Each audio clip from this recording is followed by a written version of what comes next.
Salut Christelle, je suis ravie de t'avoir sur le podcast Les Sentiers du Possible. Comment vas-tu? Écoute, je suis ravie d'être là. Merci beaucoup pour cette invitation. Bah, avec grand plaisir, surtout qu'en ce moment, ton agenda est bien complet avec toute communication que tu fais autour de ton nouveau livre.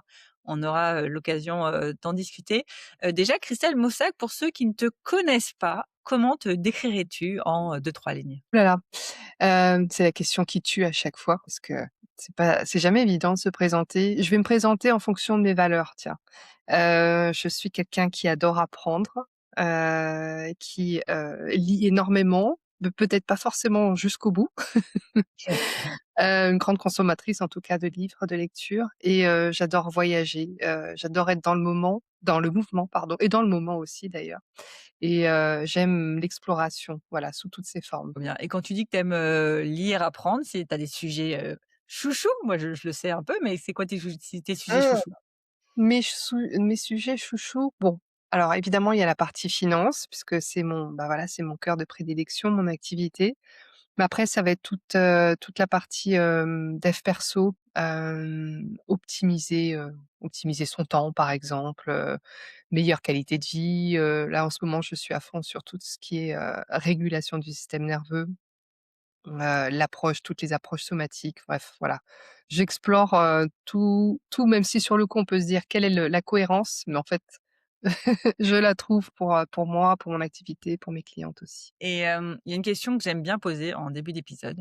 Sur une échelle de 1 à 10, à quel point tu dirais que ta vie fait pleinement sens aujourd'hui? Je dirais, ah ch allez 8,5, 8,5. Je trouve que, bah, là, je suis dans une phase où je viens de sortir un livre et pour moi, c'est un peu comme une célébration, une consécration aussi de tout ce que j'ai mis en place sur mon parcours entrepreneurial. Là, tu vois, de poser les mots, de récolter les témoignages, d'assembler un puzzle que j'ai vraiment assemblé depuis le lancement de mon entrepreneuriat alors que on en reparlera peut-être, mais j'ai mis du temps à construire mon activité. J'avais l'impression que ça partait, tu vois, dans tous les sens et là, je vois que tout s'assemble, sur la partie, pro et se concrétise, notamment par ce livre. Hem et puis sur la partie perso aussi, en fait, tout est interconnecté et je vois comme tout ce que j'accomplis là, je vois comme, ça enrichit aussi, notre vie de famille, en termes de transmission aussi à mes enfants. Donc voilà, pour moi, ça fait pleinement sens. Je sais maintenant tellement bien qui je suis, ce que je veux et ne plus forcément, tu vois, tomber un peu sous les injonctions des uns et des autres. Ça a été un vrai challenge pour moi. Et quand tu dis là, ça enrichit ma famille, tu as des exemples concrets justement? En termes de tu vois, déjà de montrer à mes enfants que, quand on a un rêve, quand on a quelque chose qui nous que qu'on a tellement à cœur, se créer une activité. Moi, il faut savoir que quand je me suis lancée à mon compte, au départ, c'était pour mes enfants. Moi, je voulais vraiment avoir beaucoup plus de temps pour eux, donc j'ai choisi l'entrepreneuriat pour le format, quelque part, le confort, l'emploi du temps que ça allait pouvoir me donner, cette souplesse.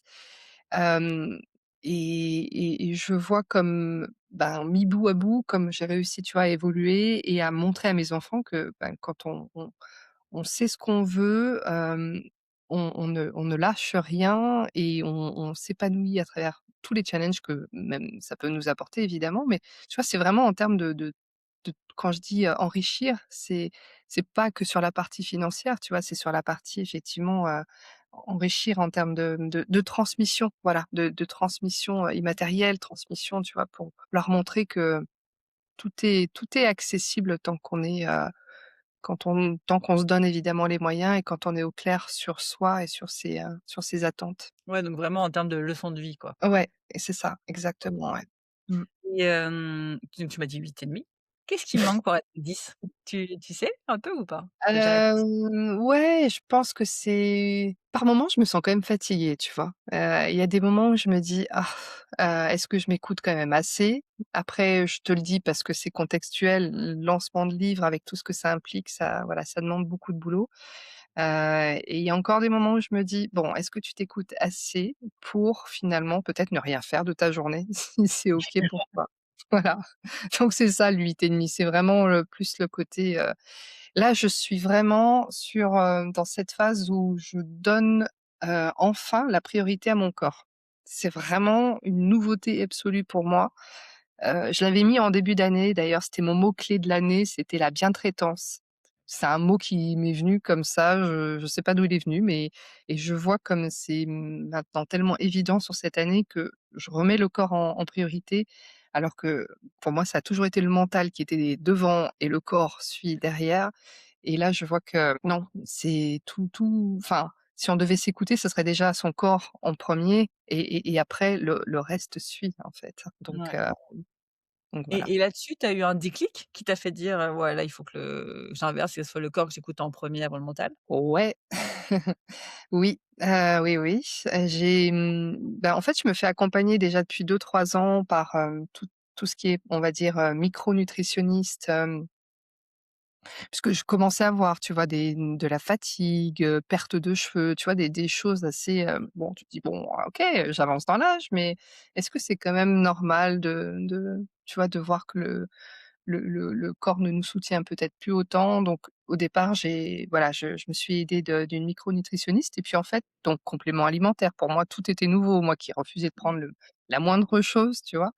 Et en fait, au fur et à mesure, je me suis, orientée aussi vers la médecine intégrative, médecine intégrative, plus, tu vois, dans la prévention et ce médecin m'a amenée sur des analyses extrêmement poussées de chez poussées. Alors, tu vois, c'était du one to one, plus et j'ai découvert, bon, je crois que c'est la première fois que j'en parle là, vraiment en ligne. J'ai découvert que j'avais une maladie auto-immune. Ah mince. Hem, voilà, rien de méchant. En fait, il y a beaucoup de femmes qui ont cette maladie, c'est de l'hypothyroïdie, c'est la maladie d'Hashimoto et en fait, beaucoup de femmes, peuvent l'avoir mais s'en rendent pas forcément compte, sauf si évidemment analyse poussée et cetera. Et à partir de là, tu vois, c'est là où j'ai commencé à, ouais, me prendre quelques baffes et comprendre que, peut-être que j'ai peut-être un peu trop tiré vers la corde, peut-être comprendre aussi d'où ça peut venir, tu vois? D'où ça peut prendre forme. Donc souvent, ça peut être des chocs émotionnels, mais ça peut être de l'anxiété aussi. Ce sont souvent des Mmh. femmes, très anxieuses, hein, qui développent, ce type de maladie. Alors après, j'en parle, je ne suis pas médecin, donc je le résume avec mes propres mots. Mais c'est ça, en fait, tu vois? Mis bout à bout, ces nouvelles que j'ai accueillies et de comprendre que, si moi qui suis tellement passionnée, par mon activité, qui aime aussi tellement ma vie de famille, mes enfants, si je veux continuer, tu vois, tenir le cap, là, Mmh. mon fidèle allié, c'est bien mon corps. Donc là, il va Ouais. falloir effectivement le soutenir. Merci à toi déjà de nous avoir partagé, tout ça, en toute, transparence et concrètement, du coup, tu as changé quoi, comme chose dans ta vie, pour justement plus écouter ton corps? Puisque c'est un truc sur le papier, on se dit: «C'est simple», dans les faits, au moment où on dit: «Il faut écouter mon corps», c'est un peu plus compliqué. Tu t'es fixé des règles, des routines, comment ça se matérialise un peu? Ouais, ça se matérialise dès le début, dès le lever et vraiment je me dis: si je me donne la priorité, enfin la priorité à mon corps, je le fais dès le démarrage de ma journée, dès que je me lève en fait. Le yoga, moi qui suis une fan de yoga déjà depuis plusieurs années, mais tu vois, j'en faisais, avec ma prof de yoga de façon peut-être, 1 à 2 fois par semaine. Là, je me suis institué ça comme un rituel dès le début de la journée, de me reconnecter à mon corps, tu vois? Plus dans le côté, je me déverrouille et je me reconnecte du coup en même temps et à mes ressentis. Qu'est-ce que mon corps cherche à me dire? Donc là, tu vois, déjà dès le démarrage, après complément alimentaire, comme, je poursuis et hem et en fait, de plus en plus, là, c'est au cours de la journée, c'est d'arriver, tu vois, à se donner un peu des moments, de pause où je vais me reconnecter plus à mes ressentis ou en tout cas, si je vois que je m'apprête à enclencher, tu vois, quelque chose, à me décider, OK, j'analyse, en fait. Je me dis: «Qu'est-ce que mon corps cherche à me dire? Est-ce que je sens que j'ai des crispations?» Voilà, c'est ce genre de choses et l'autre chose aussi, mais ça, je sais que ça va te parler, c'est, bouger, en fait, sortir. Je sens que mon corps, à un moment donné de la journée, comme, je suis à mon compte, je suis, essentiellement à la maison, en mode Zoom, hein et à un moment donné, je vois comme mon corps cherche à me faire sortir, à être dans le mouvement. Donc ça aussi, c'est des choses où je me dis minimum une balade par jour, heu ouais, c'est voilà, tu vois, c'est des petits trucs, en fait, que j'ai petit à petit, agrémentés, implémentés dans mon quotidien qui peuvent être simples, mais ça demande de la régularité et je pense que c'est vraiment, c'est là où tout se joue. Ouais et de la rigueur surtout. Enfin, il y a des Mmh. moments où on a l'impression que tout est urgent dans l'entrepreneuriat. On a des to-do list de 50 000 choses à faire qui pourraient nous occuper globalement H24. Tu as aussi un système du coup de priorisation. Supposons là, aujourd'hui, on raccroche, ton corps, tu sens qu'il a envie d'un break. Mmh. Comment tu décides: «Je fais un break» ou «Ah non, j'ai vraiment ça à faire», tu vois? Un peu ce système de priorisation. Je pense que j'arrive maintenant à plus facilement prendre le recul pour me dire, ça va faire le lien avec, on en avait parlé toutes les 2, tu sais, des drivers, déployés par le psychologue américain Tyby Keller. J'ai ce driver «Dépêche-toi», donc c'est vrai que je vais vite enclencher, les choses dans l'urgence parce que c'est mon levier, hem et comme maintenant, je l'ai identifié ce driver, je vois quand il s'active, je vois déjà, j'ai compris d'où il avait pris forme, je vois aussi combien, comment il s'active, tu vois, dans quel contexte. Comme je le repère, j'arrive plus à prendre, tu sais, le contre-coup, je sais pas, non, pas le contre-coup, le contre-pied, je sais plus. On se comprend. En tout cas, j'arrive, voilà, à prendre juste le micro recul. Tu sais, des fois, ça se joue sur quelques secondes, en fait, et juste me dire: «OK, non, là, c'est mon driver qui est en train de s'activer. Je ralentis, je n'écoute pas et je me donne cette priorité justement, bah, à mon corps». Mais c'est plus facile parce que comme en plus, dès le matin, je donne la priorité, tu vois, à mon corps, du coup, c'est beaucoup, tu vois, je donne la bonne impulsion, donc du coup, dans le courant de la journée, c'est aussi plus facile quelque part de garder le, tu vois, Bien. ce fil en fait, parce que je suis déjà dans cette, tu vois, dans cet élan dès le matin. Ouais.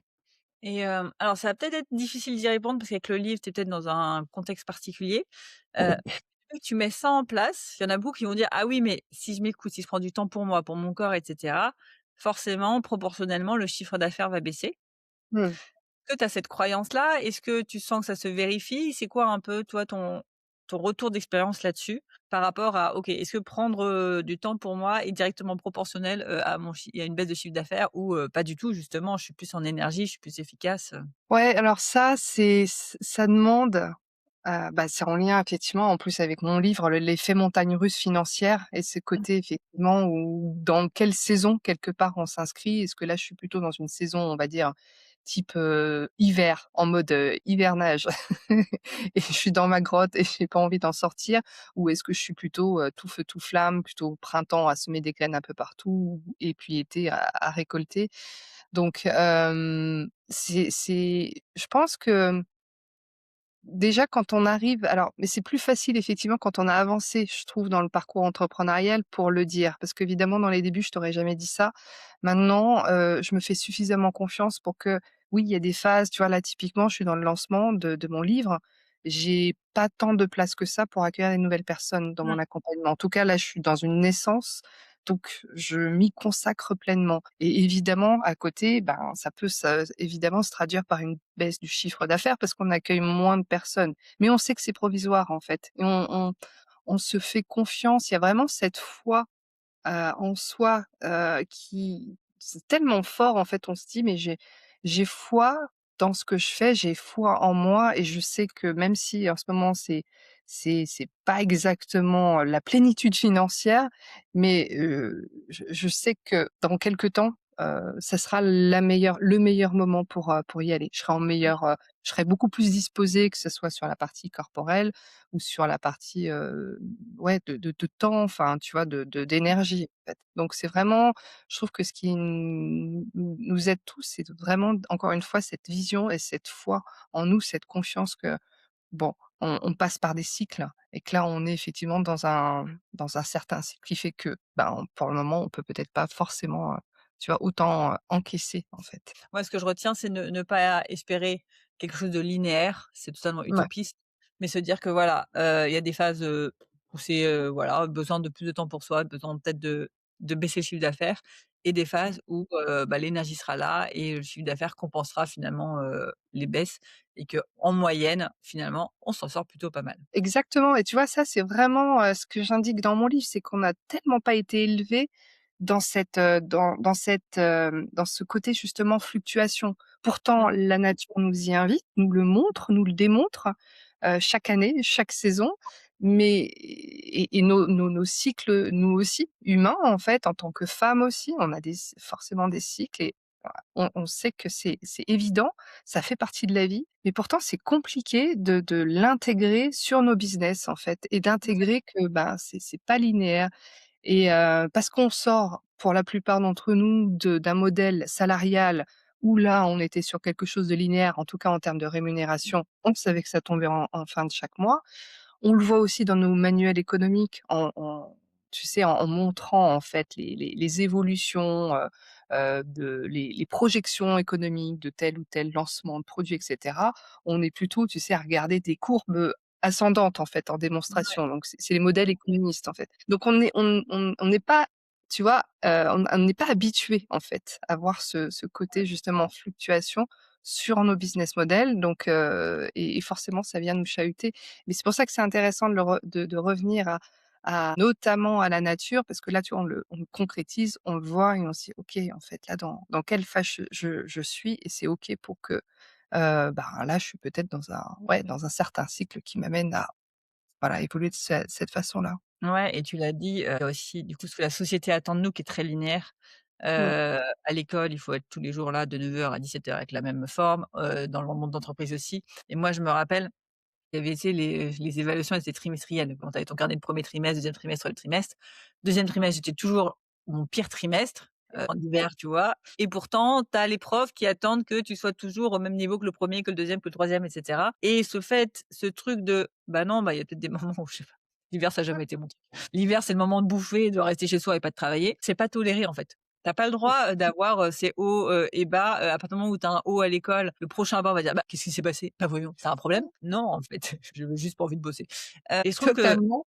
un gros problème de notre société aujourd'hui, comme tu dis, c'est que tout doit être linéaire, alors que je suis d'accord avec toi, il y a rien qui est linéaire dans la nature, ou même qui fait un gars, un jour, qui a dit: «Tiens, on va faire des trucs linéaires», mais à la base, il y a rien de linéaire. Bah, en fait, linéaire et puis croissant, hein, parce que tu vois, on n'est pas en mode linéaire Ouais. plat, hein. C'est vraiment le Mmh. linéaire, croissant parce que sinon mais effectivement, le côté cyclique est très anxiogène, en fait. Donc ça ne nous rassure pas et de se dire: «Ben, finalement, je ne maîtrise pas, en fait, la suite». Mmh.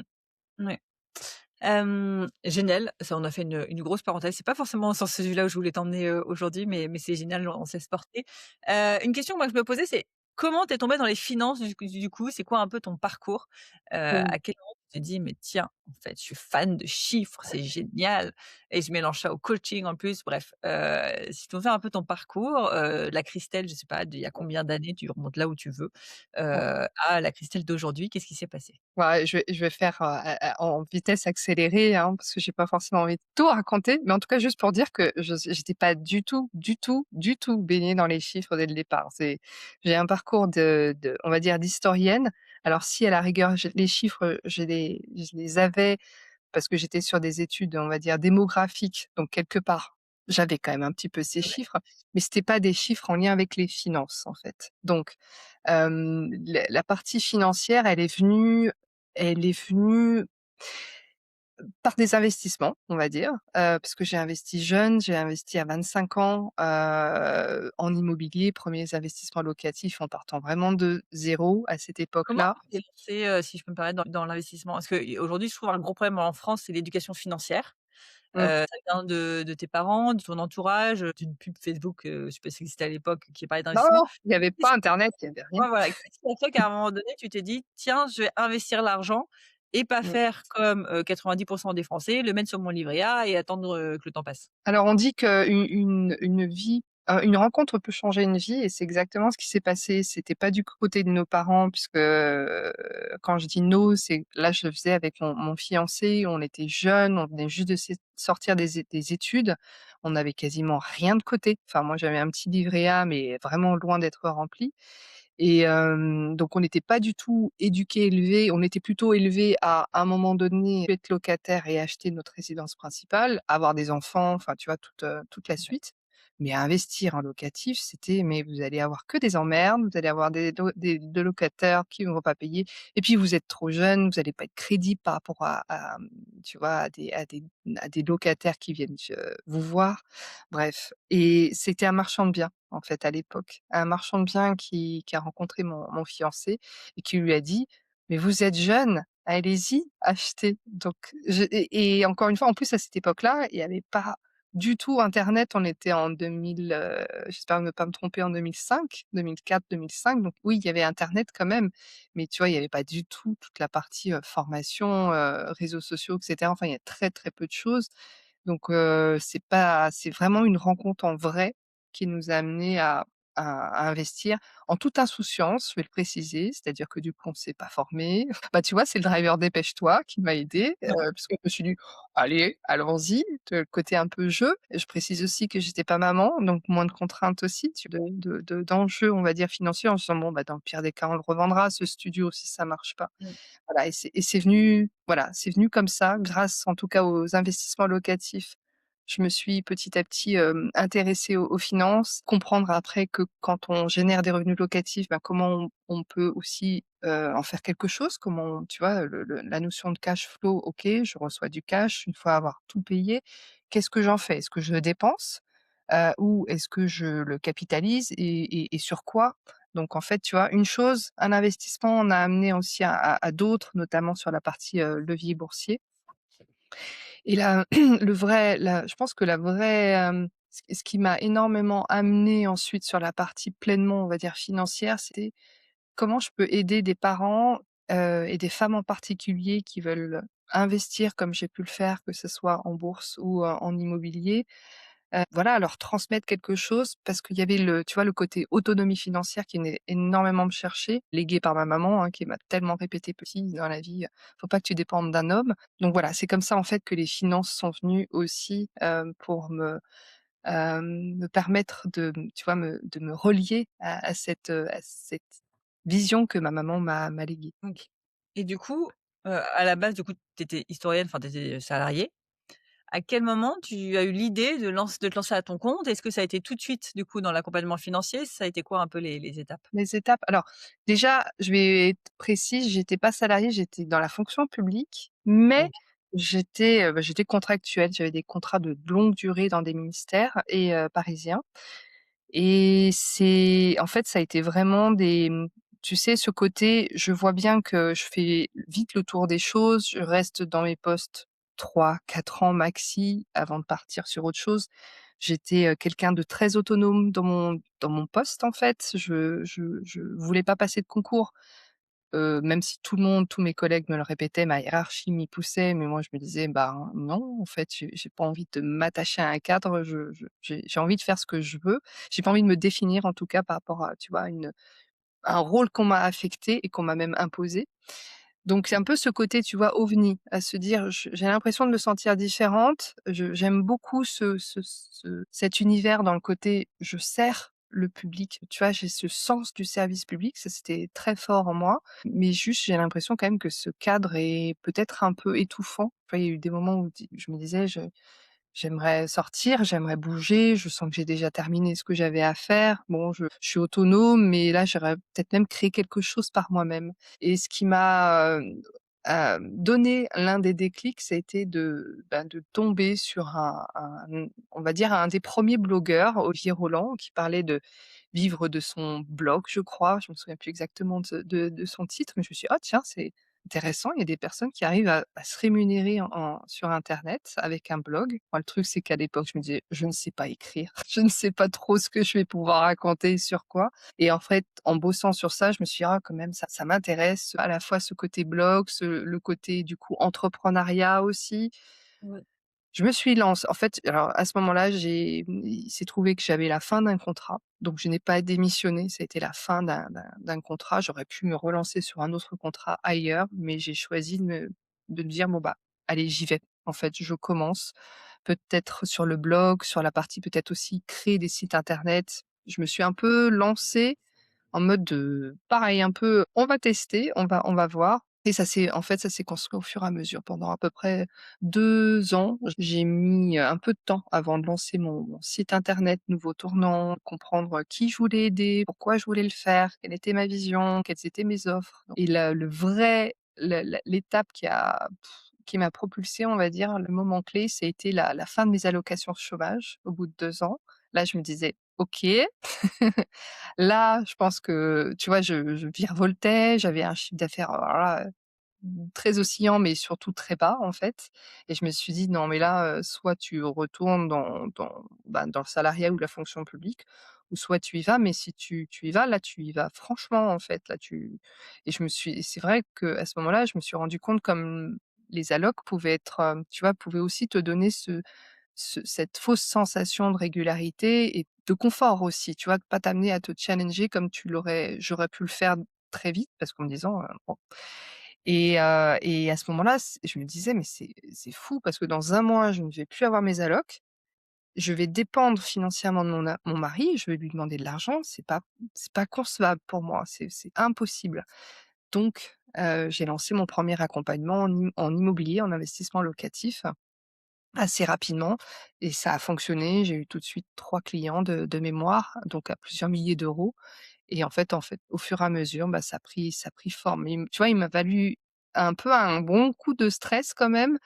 C'est pas forcément ce que je recommande parce que du coup, on active des choses depuis une zone de peur, d'insécurité. Donc mais au moins ça a eu le mérite de m'amener à me dépasser. OK. Et du coup, là, les 2 années pour trouver, ce qui je vais accompagner, comment je le fais et tout, c'est assez long. Tu avais pris Ouais. l'accompagnement d'Olivier Roland ou d'un autre ou non, tu as avancé à Non, ta petite non, là, tu étais, non. En fait, j'ai intégré pendant ces 2 années, une couveuse, une société de portage en fait, non salariale. Qui m'a permis en fait de si tu veux, de bénéficier de leur numéro SIRET. Donc ça en fait, ils m'apportaient un cadre, juridique, même comptable parce qu'eux faisaient les facturations. On avait aussi des formations. Donc et ça voilà, ça m'avait permis en fait de petit à petit de commencer à facturer sans tout tu vois, me soucier de tout ça. Mais effectivement, toute la partie coaching business, c'est venu après. OK. Et donc au début, tu faisais que de l'immobilier. Après donc là, on est en quelle année, pardon, d'ailleurs? L'immobilier, je l'ai fait sur 2 phases de ma vie. En 1re phase où j'étais jeune à 25 et 26 ans, sur la région parisienne. Après j'ai tout stoppé, j'ai revendu quelques années plus tard pour acheter ma résidence principale, hop. Et après, à l'âge de 35 ans, donc on va dire, allez, pour faire simple, 10 ans plus tard, je me suis installée à Lyon et là, on est redevenu locataire. Donc on a vraiment rien fait comme, tu sais, le parcours normal d'une vie de famille.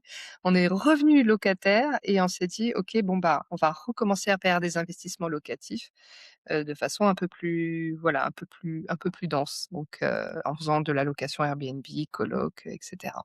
Je Ouais. précise aussi que cette phase-là, a été aussi importante pour moi en lien avec l'entrepreneuriat parce que, pour moi, c'était aussi un peu comme un filet de sécurité ou en tout cas comme une diversification de revenus. De me Mmh. dire, «Je ne veux pas mettre toute la pression financière sur mon activité qui prend du temps à décoller. Je veux aussi que, pour notre couple, pour notre famille, il y ait aussi Des un revenus, autre ouais. revenu en fait qui tombe». Mmh.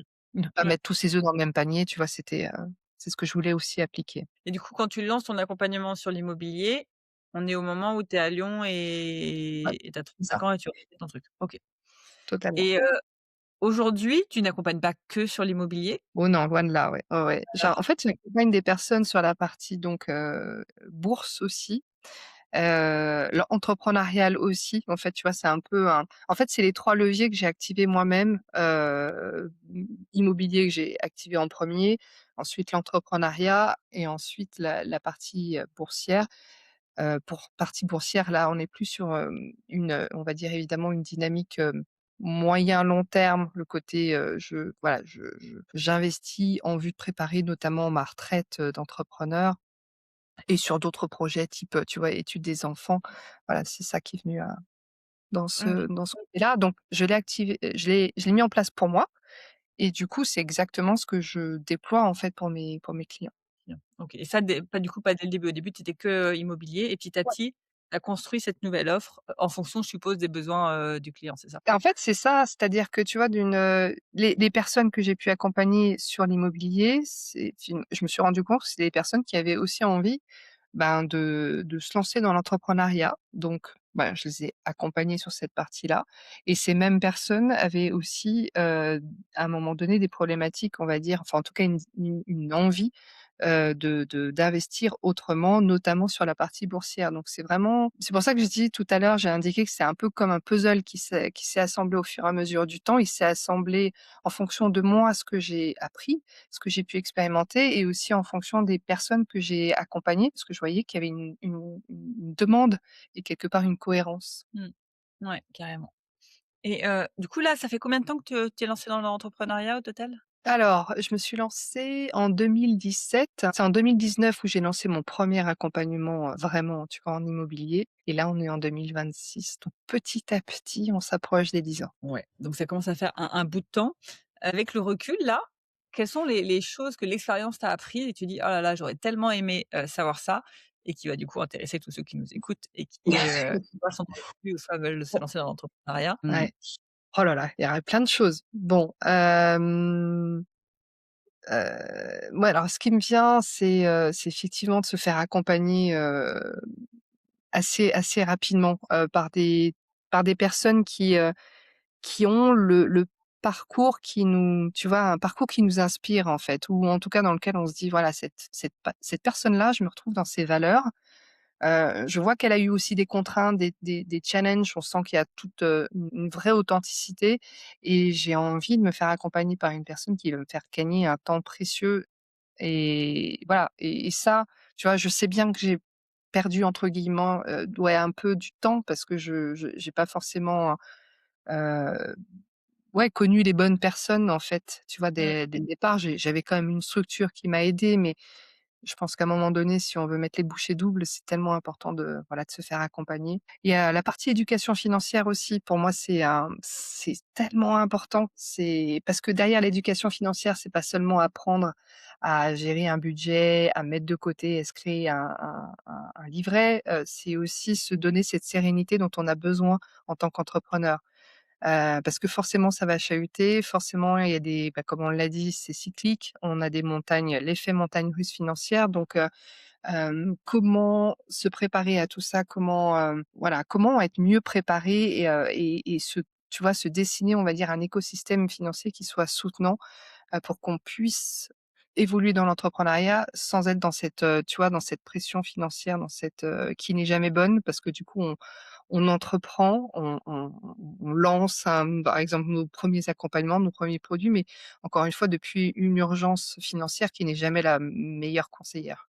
Premier truc qui me vient à l'esprit, moi, c'est du coup de faire un side project. Tu plaques pas ta dème du jour au lendemain, sinon, tu prends pas les meilleures décisions. Toi, Mmh. il y a d'autres pistes comme ça ou d'autres conseils pour justement ne pas trop avoir de pression financière, sachant que, bah, quand même tu démarres de zéro, donc tu en sais rien de ce qui va se passer? Si on a la possibilité, je sais que c'est pas forcément, possible pour tout le monde, mais si on a la possibilité avant de se lancer, idéalement avant, parce qu'après c'est un tout petit peu plus compliqué, on va pas se le cacher, c'est de se lancer dans un investissement immobilier.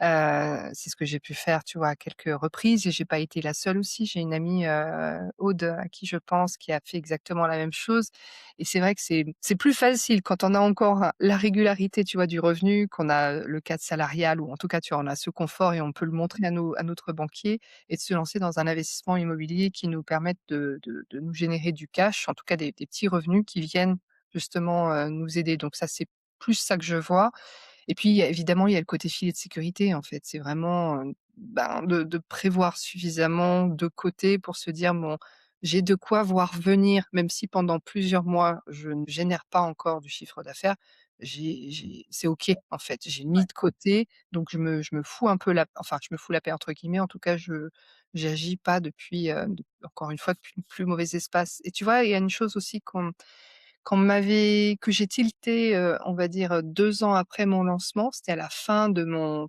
parcours auprès de cette couveuse d'entreprise. Cette couveuse m'a a montré les chiffres, en fait, de l'entrepreneuriat, en tout cas de leur côté, de toutes les personnes qui les accompagnent depuis le lancement. Donc ça se chiffre à des centaines de personnes, hein, qui sont accompagnées. Bien souvent, il faut au moins 2 ans pour commencer tu vois, à vivre de son activité, en tout cas de générer un chiffre d'affaires, souvent même 3 à 4 ans pour arriver à avoir une sorte de semi-stabilité. Ça, je me dis, évidemment, c'est des chiffres et c'est des statistiques, donc tu as des personnes qui peuvent, exploser dès le départ, hein, c'est évidemment, on va pas c'est une généralité, on va dire, mais pour moi, j'aurais voulu voir ce type de chiffre dès le départ parce que je me suis aussi, beaucoup culpabilisée, tu vois, à pas arriver à générer assez rapidement de chiffre d'affaires, mais en même temps, je me cherchais.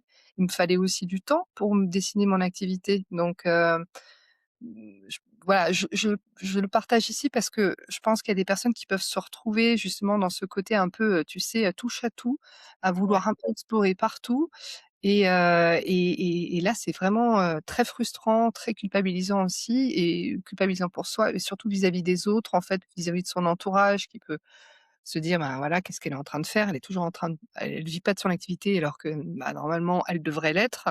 Tu vois? Mmh. Donc on se met énormément de pression pour soi et pour les autres et elle n'a pas lieu d'être, en fait. Surtout si vous êtes en tout cas, dans un mode où vous dessinez complètement votre activité, que vous êtes dans un virage, tu sais, 360. Il y a des entrepreneurs qui sont pas dans ce cas-là. Tu as des entrepreneurs, moi j'en ai côtoyé, qui étaient RH, en temps salarié et qui se mettent, RH à temps partagé en mode entrepreneurial. Donc là, c'est la même activité, avec un peu de chance, ils reprennent aussi le même réseau. Ça va beaucoup plus vite, en fait, pour ce type de profil. Et merci pour ton partage, parce que je trouve que c'est un truc qu'on voit beaucoup sur les réseaux sociaux.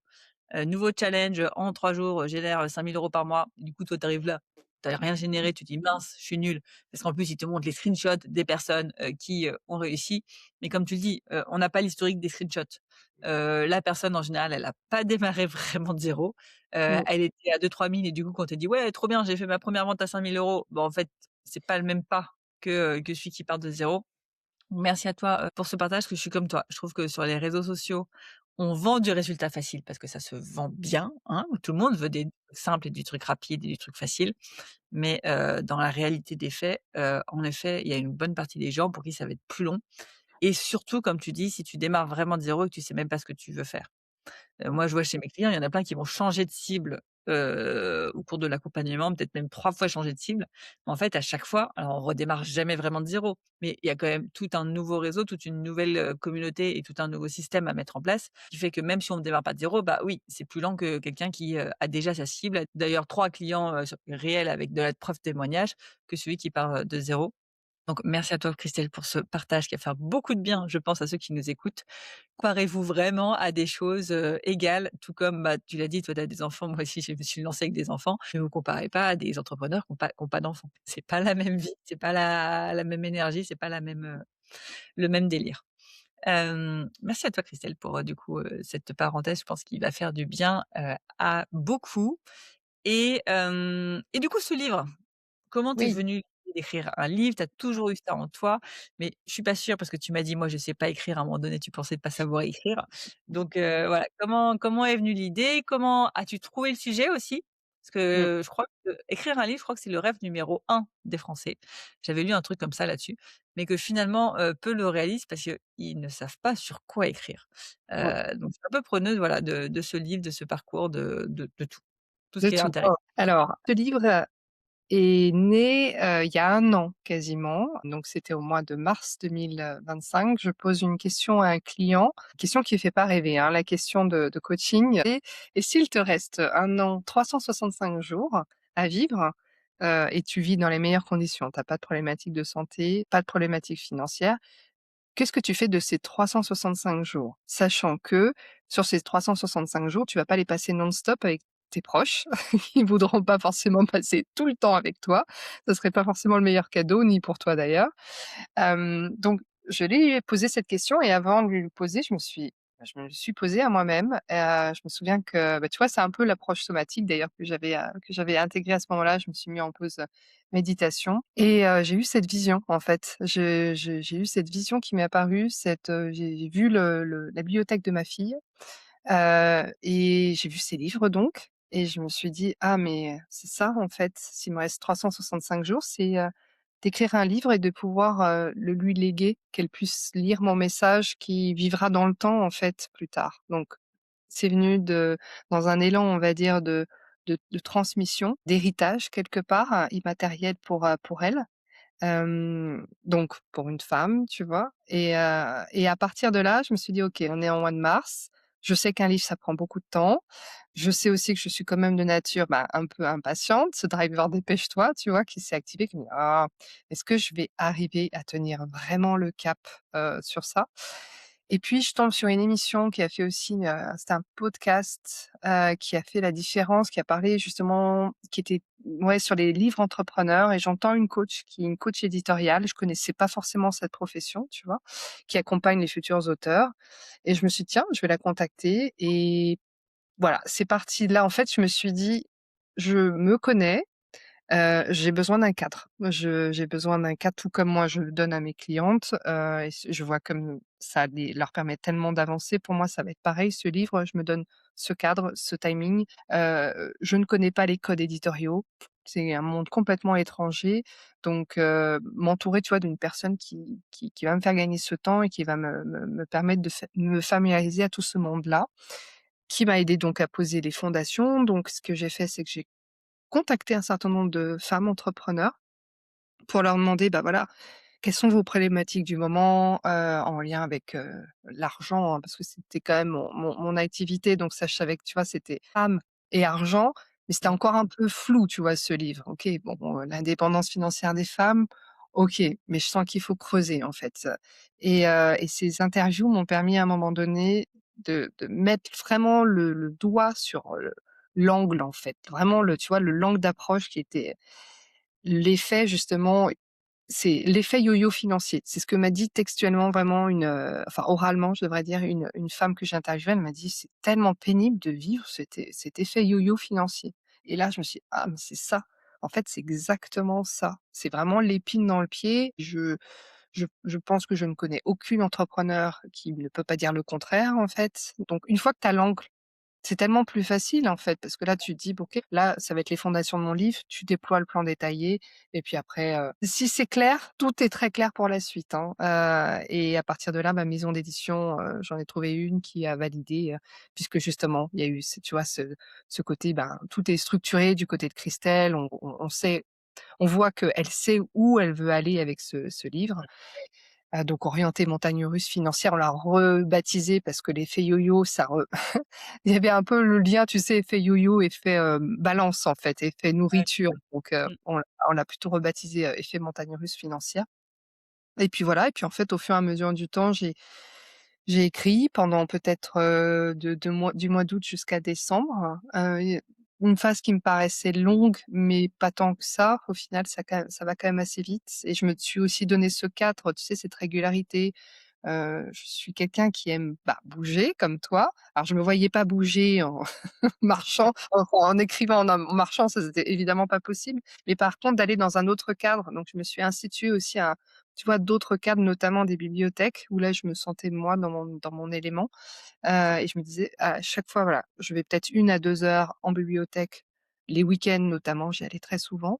Je me donnais ce temps-là pour, voilà, pour avancer et puis voilà, au fur et à mesure, ça s'est dessiné comme ça et mon livre est sorti au mois de mars, bah, là, de cette année, donc ça a vraiment pris, tu vois, 1 an quasiment jour pour jour. OK. Ouais, donc c'est assez long quand même. C'est long, mais je peux t'assurer qu'en en parlant à beaucoup d'auteurs, de personnes qui sont bah, sur ce voilà, sur ce volet-là, 1 an, c'est très court aussi. Ouais, non, j'en ai conscience. Quand on est dans le côté, maison d'édition, hein, Ouais. parce que quand Ouais, tu es ouais. dans les éditions, évidemment, là, tu peux aller beaucoup plus vite parce que tout dépend encore plus de toi, mais voilà, si tu veux, ça peut aller beaucoup plus vite. Je vois le temps qui passe, Christelle. Est-ce que tu aurais un dernier conseil à ceux qui sont au début de leur activité, peut-être par rapport aux finances et qui se disent, bah, voilà, on reprend l'exemple du yo-yo, vivent peut-être l'effet yo-yo, se disent: «Comment je vais y arriver?» et cetera. Est-ce que tu aurais un dernier conseil à leur partager? Bah, le dernier, c'est le seul vrai conseil pour moi, c'est de la clarté découle la sérénité. Donc plus vous êtes au clair sur, vos finances, vos chiffres, vos placements, et même des placements sur lesquels, voilà, vous les avez ouverts il y a quelques années et vous ne savez pas trop comment ça évolue parce que vous les avez, délégués, c'est en gestion pilotée. Prenez la main, en fait, prenez votre place parce que quand on devient entrepreneur, on devient aussi entrepreneur de ses finances et plus vous allez être au clair et commencer aussi à agir, vous allez sortir d'une posture de statu quo vers une posture, on va dire, de active et vous allez voir comme ça s'inscrit aussi évidemment sur votre, business en tant que tel. Parce que là, vous allez, ouais, vous allez mener les choses de front, vous prenez les choses en main et ça se ressent au niveau de votre énergie. Donc première étape, la clarté financière. Top. Et en fait, il y a une autre question que j'ai pas encore posée et que je voulais Mmh. poser. Hem, Aujourd'hui, il y en a beaucoup qui vont dire: «Waouh, mais la situation économique actuelle, c'est pas le bon moment d'investir, c'est le moment plutôt de garder ses finances, l'immobilier ça va pas, la bourse ça va pas». Tu dis quoi à ces personnes-là? Tu dirais quoi?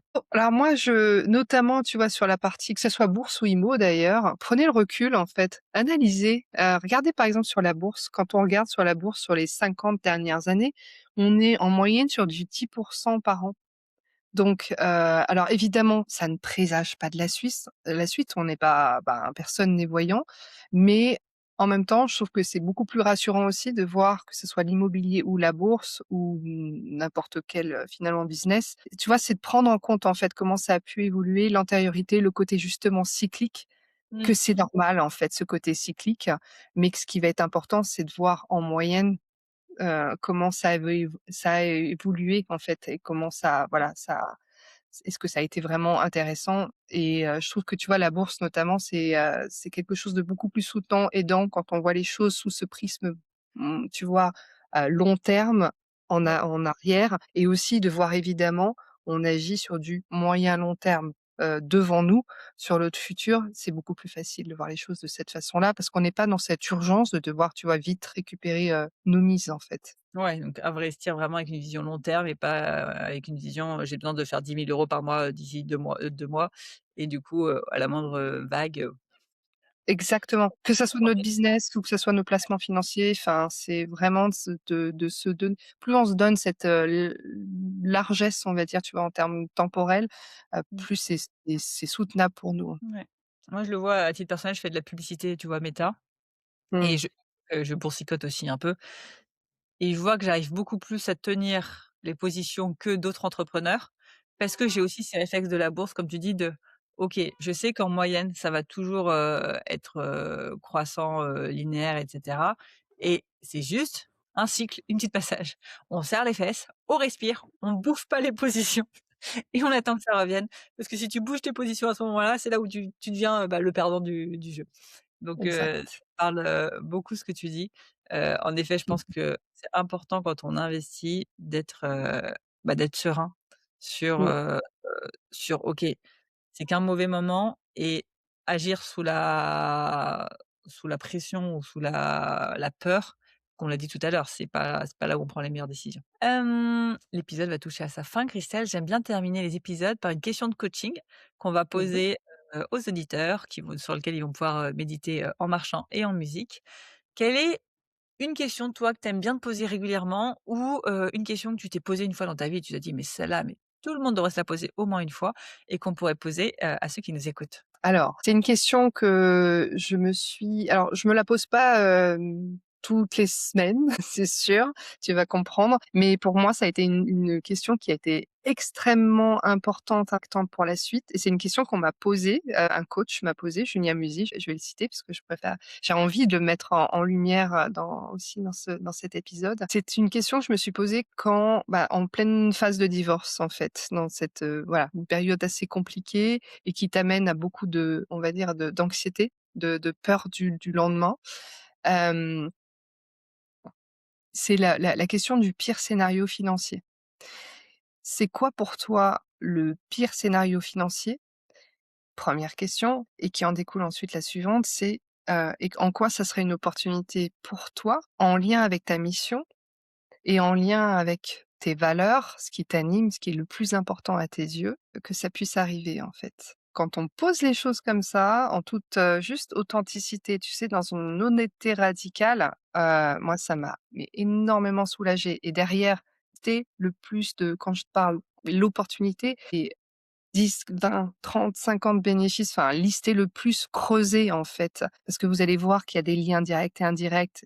Pour moi, la pire scénario, c'était de me retrouver sans un toit en fait. C'est de me retrouver, dans l'incapacité de payer mon logement avec, suite à cette séparation. Donc j'ai creusé, tu vois? Je me suis vraiment mis face à à ce pire scénario et je pense sincèrement que c'est le scénario que la plupart des personnes, ont peur en fait, hein, qui revient le plus souvent et derrière et derrière, c'est de savoir en fait, bah, voilà, c'est quoi, par exemple pour moi, c'était en quoi ça va m'aider, à réaliser ma mission, mon activité, en quoi ça peut l'enrichir, en fait, d'une certaine façon.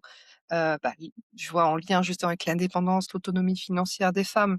Je vois que le fait de passer par cette phase compliquée me permet en quoi ça peut être aidant pour mes enfants de vivre ce type d'expérience et cetera et cetera. Génial. Et bah, restez bien jusqu'au bout de l'épisode pour avoir cette question à méditer en musique et en marchant.